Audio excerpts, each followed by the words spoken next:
Hello everyone. सो इस video में हम लोग अपने एक्टिविटी 3 को पढ़ेंगे।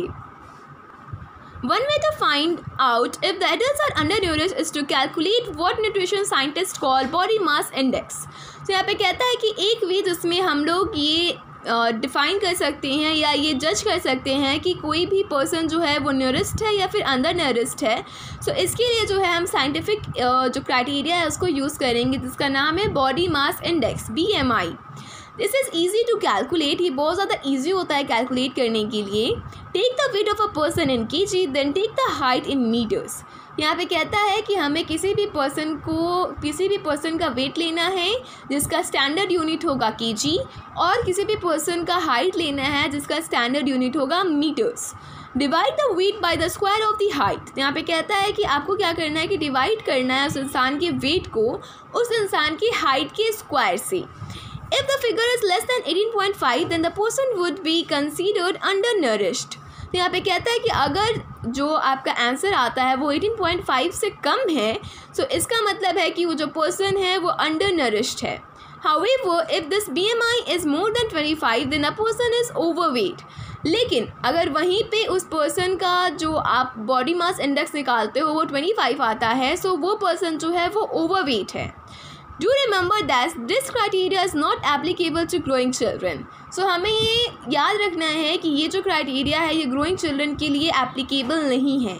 क्यों नहीं है? क्योंकि ग्रोइंग चिल्ड्रन जो होते हैं वो उनका जो हाइट है वो बहुत ही जल्दी इंक्रीज़ करता है, ठीक है। सो इसलिए हम ये क्राइटेरिया उन पर यूज़ नहीं कर सकते हैं। Let each student in a class find out the weight and a height of 3 adults, person of different economic backgrounds such as construction workers, domestic servants, office workers, business persons, etc. Collect the data from the students and make a combined table. Calculate their BMI. Do you find any relationship between economic background of a person and his or her nutrition status? तो यहाँ पे कहता है कि आपको एक task देता है कि आपको क्या करना है कि किसी भी 3 इंसान का जो कि डिफरेंट बैकग्राउंड से हों, डिफरेंट इकोनॉमिकल बैकग्राउंड से हों, उनका body mass index find out करना है और उसके बाद आपको बताना है कि क्योंकि वो डिफरेंट बैकग्राउंड से हैं सो क्या उनके बैकग्राउंड का असर उनके बॉडी मास इंडेक्स पे हुआ है या नहीं हुआ है, ठीक है। सो ये आपका वर्क है। जब वो ये कोरोना डिजीज़ हट जाता है तो आप इसे करके देख सकते हो जब आपके पास फ्री टाइम हो तो, ठीक है। नेक्स्ट हम लोग पढ़ेंगे human development report. So here we are. Human development report के बारे में हमें पढ़ना है कि ये क्या होता है। Once it is realized that even though the level of income is important, yet it is an inadequate measure of the level of development, we begin to think of other criteria too। यहाँ पे कहता है कि हमें जब ही ऐसा realise हुआ कि इनकम जो है वो मेन इम्पॉर्टेंट फैक्टर है किसी के भी डेवलपमेंट का, बट कुछ ही देर के बाद हमें ये भी पता चलता है कि ये जो है हेल्पफुल मेज़र नहीं है किसी के भी डेवलपमेंट को डिफ़ाइन करने के लिए। ओके, सो हमारा जो है हमें बाद में पता चलता है कि यही सिर्फ क्राइटेरिया नहीं है जिसके बेसिस पे हम लोग किसी का भी डेवलपमेंट निकाल सकते हैं, और भी बहुत सारे क्राइटेरियाज हैं जो इसको इफ़ेक्ट करते हैं, किसी के भी डेवलपमेंट को इफ़ेक्ट करते हैं। There could be a long list of such criteria, but then it would not be useful. What we need is a small number of most important things। यहाँ पे कहता है कि अगर हम इन सारे क्राइटेरियाज़ के बारे में सर्च करें उसको ढूंढें तो बहुत ही लंबा लिस्ट हो जाएगा और जो कि यूज़फुल नहीं है। सो इसलिए हमें क्या करना होता है, अपने टास्क को ईजी करने के लिए स्मॉल नंबर ऑफ क्राइटेरियाज़ को हम लोग यूज़ करते हैं जो कि डेवलपमेंट के लिए इम्पॉर्टेंट है और मेजर फैक्टर्स भी हैं। Health and education indicators such as the ones we use in comparison of Kerala and Maharashtra are among them। यहाँ पे कहता है कि हेल्थ और एजुकेशन इंडिकेटर्स जैसे कि हमने केरला और महाराष्ट्र को कंपेयर करने के लिए यूज़ किया था, ये जो है वो इम्पॉर्टेंट फैक्टर्स डेवलपमेंट के फैक्टर्स का एक हिस्सा है। Over the past decade or so, health and education indicators have came to widely used along with income as a measure of development। So past decades में यानी पिछले कुछ सालों में जो है हेल्थ और एजुकेशन इंडिकेटर्स जो हैं बहुत ज़्यादा इंपॉर्टेंस रखते हैं किसी के भी डेवलपमेंट में। For instance human development report publish by UNDP compares countries based on the education level of the people. तो यहाँ पे कहता है कि ह्यूमन डेवलपमेंट रिपोर्ट जो कि UNDP पब्लिश करता है हर साल, वो जो होता है वो बेस्ड होता है एजुकेशन लेवल जो पीपल में होते हैं, उनके हेल्थ स्टेटस जो होता है, उनका पर कैपिटा इनकम जो होता है, उसके बेसिस पे जो है human development report UNDP publish करती है। It would be interesting to look at certain relevant data regarding India and its neighboring from Human Development Report 2014. तो यहाँ पे कहता है कि ये इंटरेस्टिंग होगा हमें देखना कि कैसे इंडिया का डेवलपमेंट और जो उसके आसपास के नेबर में जो कंट्रीज़ हैं हमारे इंडिया की, उसका ह्यूमन डेवलपमेंट रिपोर्ट क्या कहता है 2014 के अकॉर्डिंगली। ठीक है, सो ये आप देख लीजिएगा टेबल। और यहाँ पे हमारा वीडियो क्वालिटी ठीक नहीं है, सो आई डोंट फील लाइक आपको क्लियरली दिखेगा वो टेबल। सो आप अपने बुक में देख सकते हो पेज नंबर 13 में वो टेबल है, आप उसे ओपन करके देख सकते हो। सो हमें यहाँ पे एक चीज़ माइंड में रखना है कि जो वर्ल्ड डेवलपमेंट रिपोर्ट होता है उसमें पर कैपिटा इनकम जो होता है वो मेन क्राइटेरिया होता है कंट्रीज़ को डिवाइड करने के लिए डेवलप्ड, अंडर डेवलप और डेवलपिंग कंट्रीज़ के क्राइटेरियाज़ में। बट अगर हम UNDP की बात करें तो UNDP जो ह्यूमन डेवलपमेंट रिपोर्ट पब्लिश करता है, सो वो जो है वो कंपेयर करता है कंट्रीज़ को एजुकेशनल लेवल के बेसिस पे, हेल्थ स्टेटस के बेसिस पे और पर कैपिटा इनकम के बेसिस पे। सो इस पर कन्फ्यूज़ नहीं होना है, ये हमसे हमेशा हर साल पूछा जाता है। आई थिंक इसमें भी क्वेश्चन होगा कि ह्यूमन डेवलपमेंट रिपोर्ट जो है वो UNDP किस बेसिस पे पब्लिश करता है और वर्ल्ड बैंक किस बेसिस पे पब्लिश करता है। सो इसे हम अपने माइंड में रखेंगे। Okay, Isn't it surprising that a small country in our neighborhood, Sri Lanka, is much ahead of India in very aspect, and a big country like ours has such a low rank in the world? तो यहाँ पे कहता है कि बहुत ज़्यादा surprising है कि हमारा जो नेबरहुड में जो कंट्री है श्रीलंका, जो कि काफ़ी स्मॉल है हमारी कंट्री के कंपैरिजन में, वो जो है हमारे कंट्री से काफ़ी ज़्यादा आगे है रैंकिंग में वर्ल्ड लेवल पे। Table 1.6 also shows that too Nepal has less than half of the per capita income of India, yet it is not far behind India in life expectancy and literacy levels. तो यहाँ पे कहता है कि हम यहाँ पे देखते हैं इस टेबल 1.6 में हमने देखा है कि जो नेपाल है उसका पर कैपिटा इनकम इंडिया से हाफ होता है, बट वो बहुत ज़्यादा पीछे नहीं है इंडिया के लाइफ एक्सपेक्टेंसी और लिटरेसी लेवल की कंपैरिजन में। Many improvements have been suggested in calculating HDI and many new comparisons have been added to the human development reports. But by prefixing human to development, it is made it very clear that what is important in development is not happening to citizens of a country. Is what is happening to citizen of the country.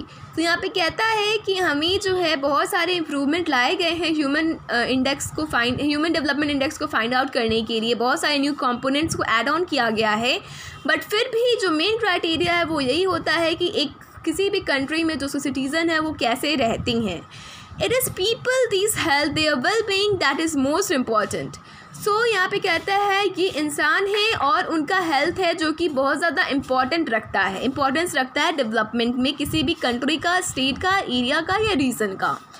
Do you think there are certain other aspects that should be considered in measuring human development? यहाँ पे हमसे पूछता है हम सबसे कि आपको लगता है कि कोई और भी एस्पेक्ट्स हो सकती हैं जो कि हम ह्यूमन डेवलपमेंट को मेज़र करने के लिए यूज़ कर सकें। सो ये हमसे पूछता है, तो अगर क्लास होता तो मैं आपसे पूछती, बट हियर आपको अगर कोई ऐसा लगता है कि हाँ कोई ऐसी चीज़ होनी चाहिए जो कि ऐड ऑन होनी चाहिए, सो आप उसे कमेंट कर दीजिए, मैं उसे पढ़ूंगी एंड देन मैं आपको उसका रिप्लाई दूंगी, ठीक है। या नेक्स्ट वीडियो में मैं आप उसको समझाऊंगी कि हाँ ये कैसे इम्पॉर्टेंट है या ये इम्पॉर्टेंट नहीं है, ठीक है।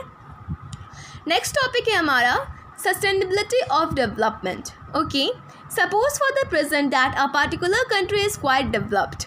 तो यहाँ पे कहता है कि आप सपोज कर लो कि कोई कंट्री है और वो काफ़ी ज़्यादा डेवलप्ड है, ठीक है।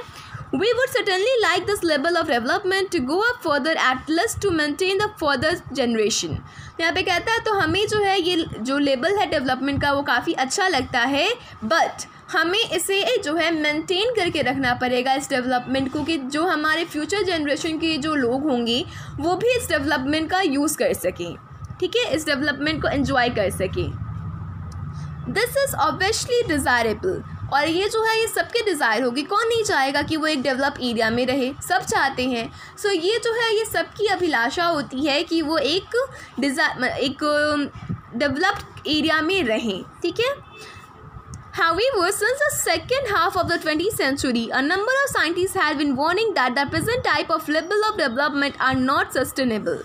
तो यहाँ पे कहते हैं कि 20th सेंचुरी के हाफ, जब 20th सेंचुरी का हाफ बीत चुका है, तब से जो साइंटिस्ट है वो हमें वार्न कर रहे हैं कि अगर हम इसी तरह से अपने रिसोर्सेज को यूज़ करते रहें तो जो रिसोर्सेज है वो फ्यूचर जनरेशन के नीड्स को फुलफ़िल करने के लिए बचेंगे ही नहीं। जो डेवलपमेंट हमने किया है वो सिर्फ हम ही यूज़ कर पाएंगे, हमारे फ्यूचर जनरेशन जो है वो चाहकर भी उसे यूज़ नहीं कर पाएंगे। Okay, so here it is telling groundwater is an example of renewable resources. So यहाँ पे कहता है कि ग्राउंड वाटर जो है एक एग्जाम्पल है रीन्यूएबल रिसोर्सेज का। आपने आई थिंक ज्योग्राफी में, ज्योग्राफी में पढ़ा होगा रीन्यूएबल रिसोर्सेज क्या होता है। सो ग्राउंड वाटर जो है वो एक एग्जाम्पल है उस रीन्यूएबल रिसोर्सेज का। रिन्यूएबल रिसोर्सेज वैसे होता क्या है, मैं रिमाइंड कर देती हूँ। Renewable resources are those resources which can be renewed और generate after a period of time, यानी ऐसे रिसोर्सेज जो कि जनरेट हो सकते हैं एक पीरियड ऑफ टाइम के बाद, उसे हम लोग रिन्यूएबल रिसोर्सेज बोलते हैं, ठीक है। These resources are replaced by the nature has in the case of crops and plants. So यहाँ पे कहता है कि ये रिसोर्सेज, ये जो हमारा ग्राउंड वाटर है वो हम यूज़ करते हैं उसको प्लांट्स और क्रॉप्स को ग्रो करने के लिए। हाउएवर इवन दिस रिसोर्सेज में बी ओवर यूज्ड, यहाँ पे कहता है कि बट इसके अलावा भी बहुत सारे लोग हैं जो इस रिसोर्सेज का ओवर यूज़ कर लेते हैं। For example, in case of ground water if we use more than what is being replaced by rain then we would have to over using this resource. So यहाँ पे कहता है कि अगर जितनी बारिश होती है, जितना पानी हमारे ग्राउंड वाटर में कलेक्टेड है, जितना वाटर हमारे ग्राउंड में कलेक्टेड है, उससे ज़्यादा अगर हम लोग यूज़ करते हैं या बहुत ज़्यादा मात्रा में यूज़ करते हैं, तो उससे क्या होगा कि वो धीरे धीरे ख़त्म होने लगेगा। Now, non-renewable resources are those which can get extinguished after years of use. So यहाँ पे कहता है कि non-renewable resources वो होते हैं जो कि extinguish हो जाएं, यानी जो कि ख़त्म हो जाएं अगर हम काफ़ी दिनों तक उसका यूज़ करें तो, ठीक है, या आने वाले फ्यूचर में वो ख़त्म हो सकते हैं। ऐसे रिसोर्सेज को ही हम लोग नॉन रिन्यूएबल रिसोर्सेज कहते हैं, ठीक है। जैसे कि फॉसिल फ्यूल हो गया, क्योंकि अगर हम उसे ज़्यादा कंजप्शन करते हैं उसका, सो उसकी ज़्यादा कंजप्शन की वजह से वो क्या होगा कि वो ख़त्म हो जाएगा। सो वो नॉन रिन्यूएबल रिसोर्सेज के अंडर आता है। We have a fixed stock of earth which can not be replenished. We do discover new resources that we didn't know of earlier. New resources in this way add to the stock. However, over time, even this will be extinguished. यहाँ पे कहता है कि time के साथ साथ हम लोग काफ़ी ज़्यादा न्यू रिसोर्सेज को फाइंड आउट कर रहे हैं और उसका यूज़ भी कर रहे हैं, बट अगर हम उसका एक प्रॉपर वे में यूज़ ना करें तो हो सकता है कि वो बहुत जल्द ही ख़त्म हो जाए, रिसोर्सेज हमें नहीं मिले। ओके, सो यहाँ पे हमारा चैप्टर फाइनली फिनिश होता है इकोनॉमिक्स का। चैप्टर 4 जो है हमारा यहाँ पे फिनिश होता है। 2 एग्जाम्पल्स हैं, एग्जाम्पल 1 एंड एग्जाम्पल 2, वो मैं अपने अगले वीडियो में आपको एक्सप्लेन कर दूँगी, एंड देन फाइनली हमारा जो चैप्टर है वो कंप्लीट हो जाएगा। Thank you.